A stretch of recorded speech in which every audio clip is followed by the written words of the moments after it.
Þegar við mælum eitthvað, þá nákvæmni mælingana mismikil eftir hvaða mælitæki við erum að nota. Ef að ég ætla að mæla til dæmis hvað herbergið mitt stórt og ég stika það út með fótunum, tek skref og ætla að mæla hvað það margir metrar, þá það ekki mjög nákvæm mæling. En ef ég tæki málband og myndi mæla það, þá sú mæling nokkuð nákvæm, upp á allavega svona nokkra sentimetra til eða frá. En ef ég tæki leysigeisla og myndi mæla á milli hliðana, þá fæ ég mjög nákvæma mælingu. Þessi skekkjumörkin jafnvel bara örfáir millimetrar. Og þetta getur skipt máli. Oft miðum við að það 5% skekkjumörk pluss mínus, 5% í hvora átt.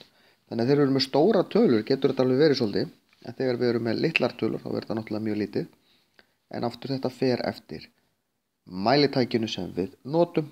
Svo skiptir það líka máli stundum. Þurfum við mikla nákvæmni, eins og til dæmis ef við erum að saga gólflista eða eitthvað sem þarf að passa akkurat á milli veggja. En stundum, ef við erum til dæmis að setja gardínu sem að rúlast svona, eða á stöng, þá má hún alveg vera svolítið breiðari því að hún böglast bara saman.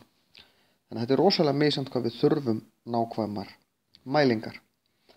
En ónákvæmar mælingar, ef við erum að reikna á flatarmál á einhverju, væri til dæmis með herbergi sem væri 5 metrar á einn kant og 6 á hinn, sem svo 30 fermetrar. En ef að skekkjumörkin eru kannski 5%, þá væri það 25 cm hér og 30 cm hér, að þá erum við nú komin með ansi mikið í skekkjumörk.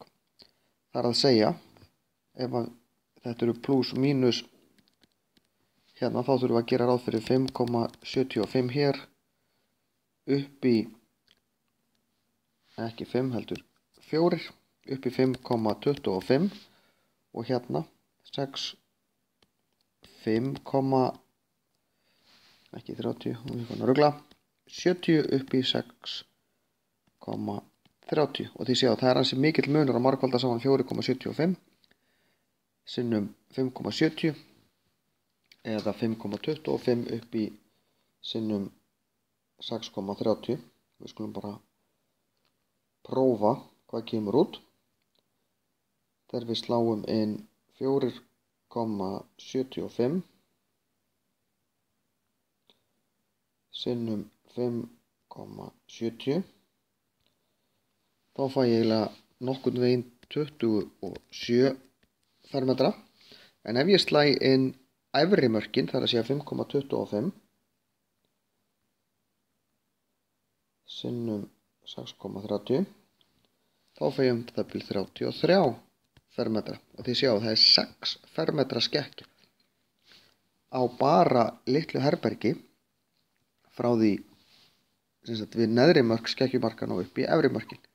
Þetta getur nú alveg skipt svo litlu máli.